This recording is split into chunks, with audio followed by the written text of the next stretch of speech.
Travaillait en tant que servante dans le manoir d'une famille aisée. Et parce qu'elle n'avait pas les moyens de m'envoyer à l'école, j'allais avec elle au travail. À l'âge de 8 ans, je l'aidais déjà avec les petites corvées dans la maison. Le propriétaire était un chef d'entreprise vraiment riche, qui n'était jamais à la maison. Et sa femme était vraiment égocentrique. Elle laissait souvent sa fille Maddy avec le personnel de maison pour aller faire ses traitements de beauté. Et quand Maddy était petite, elle a commencé à prendre ma mère pour sa maman. Ça ne me posait pas de problème parce que même si elle avait quelques années de moins que moi, elle était ma meilleure amie. Un jour, Maddy et moi étions en train de nous installer pour regarder un film dans sa chambre quand quelqu'un a violemment ouvert la porte. C'était la mère de Maddy. Elle n'avait pas l'air contente de me voir. Toi là, qu'est-ce que tu penses faire dans la chambre de ma fille? Maman, ne lui parle pas comme ça. Elle est mon amie. Sa mère m'a fixé du regard et elle est partie. Le lendemain, la mère de Maddy m'a appelée dans ses appartements. Et je savais que j'avais des ennuis. Quand je suis entrée, elle s'est levée et elle a dit: Je peux voir que tu passes beaucoup de temps dans la chambre de ma fille quand elle est à l'école. Donc, j'ai décidé de t'inscrire à l'école aussi. Et tu peux travailler après les cours. Pas la peine de me remercier. Ferme la porte derrière toi. L'école? Je l'ai remerciée et je suis allée annoncer l'extraordinaire nouvelle à Maddy. Elle avait l'air excitée aussi, mais quand on y est allé ensemble, elle m'a demandé de marcher à quelques pas derrière elle. Et une fois qu'elle a vu ses amis, elle a disparu. Qu'est-ce qui se passait? J'ai découvert rapidement ce qu'il y avait. Alors que j'étais assise seule dans la cafette durant le déjeuner, un groupe de filles s'est avancé vers moi. Elles ont mis un gros sac à dos sur la table. Tu es la servante de Maddy, n'est-ce pas? Elle a dit qu'on pouvait tout te demander. Après les cours, amène ça à ma voiture. Je t'attendrai. Tiens, prends ces exercices avec toi. Je veux qu'ils soient faits d'ici demain. Oh, demain matin, apporte-moi un latte et un donut. Voici l'argent. Et garde la monnaie. Quoi? J'ai couru pour chercher Maddy et je l'ai trouvée dans les toilettes des filles. Maddy, pourquoi tu dis à tout le monde que je suis ta servante? Je pensais qu'on était amis. Oh, Angelina, bien sûr qu'on l'est, mais uniquement à la maison. J'ai une réputation à préserver ici. Je ne peux pas traîner avec quelqu'un comme toi en public. Tu comprends, n'est-ce pas? On se voit à la maison, copine. Elle est partie alors que je me tenais là, choquée. Est-ce que c'était la même Maddy gentille que j'ai connue toute ma vie? Maddy et ses amis me refourguaient toujours leurs devoirs et me faisaient courir partout pour faire des courses. J'étais exténuée. Je n'avais même pas le temps de réviser pour un important examen de maths et j'ai fini par avoir un gros, énorme D. Plus tard la même journée, quand Maddy et son gang sont venus et qu'elles m'ont donné leur liste de courses pour une fête, je l'ai déchirée. J'en ai assez. Vous avez des mains, non? Faites ça vous-même. Oh, ça sonne riche venant d'une personne aussi pauvre que toi. Tu sais que je paie pour tes études, n'est-ce pas? Avant que je ne puisse répondre, j'ai entendu la voix d'un garçon derrière moi. Arrête avec ça, Maddy. Tu ne paies pour rien du tout. Maintenant, bouge avant que je ne raconte à ton père tes caprices. C'était Dwayne, le frère aîné de Maddy. Je l'ai vu à la maison, mais il était vraiment réservé. Maddy avait l'air furieuse et elle est partie en furie. Dwayne m'a souri. Désolée, elle est méchante des fois. Ne la laisse pas te marcher dessus. Et puisque tu es nouvelle ici, fais-le-moi savoir si tu as besoin d'aide avec quoi que ce soit. Eh bien, à vrai dire, il y a un truc. Tu es bon en maths parce que je n'y arrive vraiment pas. Il a commencé à me donner des cours à la maison. Et quand la cinquième était finie, j'avais des A partout. Mais mes notes n'étaient pas la seule chose qui a changé. En grandissant, j'avais l'impression d'attirer l'attention de beaucoup de garçons.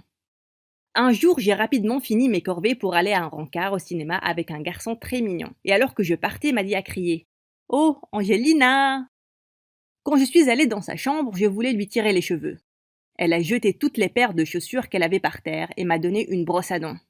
Ce sont des chaussures très délicates, donc prends ton temps et nettoie-les avec ça. J'en ai besoin pour demain matin. Combien de paires tu vas porter en même temps? Je peux faire le reste plus tard. Maman, Angelina et sa mère doivent peut-être partir. Je n'avais d'autre choix que de faire ce qu'elle me demandait. Mon rencard a été annulé et c'était le premier d'une longue liste. Maddy trouvait toujours une manière de tout ruiner pour moi. Et lentement, tous les garçons ont arrêté de me demander de sortir avec eux. Un jour, quand Dwayne et moi étions en train d'étudier, je l'ai surpris en train de me regarder. Qu'est-ce qu'il y a? Tu sais que Maddy se sent menacée par toi, n'est-ce pas? Menacée? Par moi? Pourquoi? Tu es plus intelligente, plus belle et tellement plus gentille qu'elle. Tu penses qu'elle ne sait pas tout ça? Je pouvais sentir que je rougissais très fort. C'est là que maman m'a appelée pour l'aider avec la vaisselle et je suis partie en étant sur un nuage. Un peu plus tard, Maddy est apparue en jetant une lettre sur la table de la cuisine. Cet ami à moi t'aime vraiment bien. Dieu sait pourquoi. Il est vraiment timide. Il m'a donc demandé de te donner ça. Et pourquoi tu es soudain si gentil avec moi? Je viens de te dire que c'est mon ami. Non, je ne fais pas ça pour toi. Écris juste une réponse rapidement pour que je puisse la lui donner demain. Quand j'ai ouvert la lettre, je me suis sentie vraiment flattée. Mais j'ai aussi un peu grincé des dents. Chère Angelina, ou dois-je t'appeler mon ange? J'aurais souhaité pouvoir te parler, mais ta beauté me fait simplement perdre la voix. J'ai écrit une réponse et j'ai gardé un œil sur elle le lendemain pour voir à qui elle donnait la lettre. Mais elle était entourée par tellement de garçons que c'était impossible de trouver le bon. La semaine d'après, elle m'a donné une autre lettre. Bonjour mon ange, je pense que j'ai le courage de te faire face. Rejoins-moi derrière l'école, ce soir, à 19 heures. J'étais vraiment curieuse de savoir qui était le garçon. J'ai donc décidé d'aller au lieu de rendez-vous. Une demi-heure s'est écoulée et il commençait à faire froid. Soudain, Maddy et ses amis ont surgi de l'ombre, en criant très fort et en me filmant. Tu pensais vraiment que quelqu'un était intéressé par toi? Tu es vraiment débile, espèce de servante. Quoi? Tout ça, c'était vous? Juste parce que quelques ratés t'ont demandé de sortir avec eux ne veut pas dire que tu es spécial. Mon Dieu, tu es tellement pathétique. Pauvre Cendrillon, attendant son prince charmant. J'étais sur le point de l'attaquer quand quelqu'un m'a pris la main. C'était Dwayne. Il m'a tiré et on a commencé à marcher en direction de la maison. J'ai entendu Maddy dire à ses amis qu'elle avait écrit ces lettres pour te faire cette blague débile. Elle est tellement immature. Elle et moi étions meilleures amies. Je ne comprends pas pourquoi elle me déteste tant. Les larmes coulaient sur mes joues. Dwayne a mis sa veste sur mes épaules et m'a rapproché de lui. Je ne sais pas pourquoi quelqu'un voudrait te perdre comme ami. Tu es spécial. Avant que je ne m'en rende compte, il s'est penché pour m'embrasser et c'était incroyable. Même si la vidéo me montrant en train d'attendre un garçon qui n'existait pas a fait le tour de l'école, je n'en avais rien à faire. Dwayne et moi avons secrètement commencé à sortir ensemble, et les semaines qui ont suivi étaient du pur bonheur. Dwayne et moi étions en train de nous embrasser dans sa chambre quand soudain Maddy s'est ruée à l'intérieur en regardant son téléphone. Les parents sont dehors et j'organise une fête. Tu peux inviter tes amis beaux gosses. Qu'est-ce qu'elle fait là? Angelina est ma petite amie, espèce d'idiote. Sors maintenant. Il lui a fermé la porte au visage et on a entendu un petit craquement. Tu penses que tu lui as cassé le nez? Ça n'a pas d'importance. Elle n'arrête pas de le faire refaire. On a ri et on a commencé à nous embrasser de nouveau. Et on a rudement été interrompus de nouveau un peu plus tard. Mais cette fois-ci, c'était sa mère, avec Maddy qui souriait derrière elle. Dwayne, sérieusement? Tu connais toutes les filles riches de la ville et tu as choisi cette bonne? Je veux dire, si c'est seulement pour t'amuser et que ce n'est pas public, ça va aller. Fais ce que tu veux. Mais fais attention. Elle ne veut probablement que ton argent. Maman, écoutez madame, Dwayne m'a demandé de sortir avec lui et pas le contraire. Et votre argent ne vous donne pas le droit de traiter une personne comme de la poubelle. Si vous voulez être respecté, vous devez traiter les autres avec respect aussi. C'est là que maman est venue en courant, pâle comme un fantôme. Qu'est-ce que tu as fait? Comment peux-tu parler à madame comme ça? Excuse-toi tout de suite. Mais je ne l'ai pas fait. Bien entendu, ma mère a été virée et j'ai été déscolarisée. Alors que je rassemblais mes affaires, Maddy est entrée et m'a jeté quelques-unes de ses robes usées. Tiens, c'est un cadeau de départ. J'allais les jeter de toute manière. Donc, c'est du pareil au même. Qu'est-ce qui t'est arrivé, Maddy?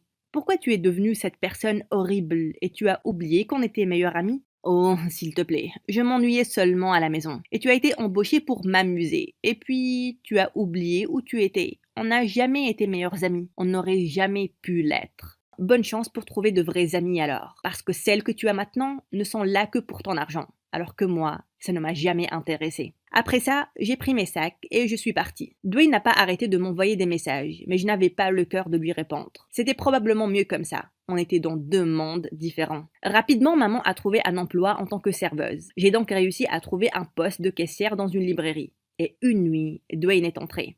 Angelina, je suis tellement désolée pour tout ce que ma mère a dit. Je t'aime vraiment. S'il te plaît, donne-moi une autre chance. Je ne la laisserai plus jamais te dire de méchanceté pareille. Le lendemain, je suis allée au manoir, et avant que sa mère ne puisse dire un mot, je l'ai arrêtée avec ma main. Je ne suis plus ta bonne. Je suis une fille indépendante qui sort avec ton fils, adulte, et tu ne peux absolument rien y faire. Sa mâchoire est tombée par terre, pendant que j'entrais dans la chambre de Dwayne en lui tenant la main. On est sortis ensemble durant les années qui ont suivi, et j'ai eu mon bac. J'ai commencé à travailler dans un café local, et la vieille dame qui possédait l'endroit m'aimait vraiment bien. Mais un jour, elle est soudainement décédée. J'avais à peine digéré la nouvelle quand un homme en costume est venu dans le café et a demandé à me voir. La propriétaire a laissé le business à une fille appelée Angelina. Où est-elle? Oh mon Dieu! Quoi?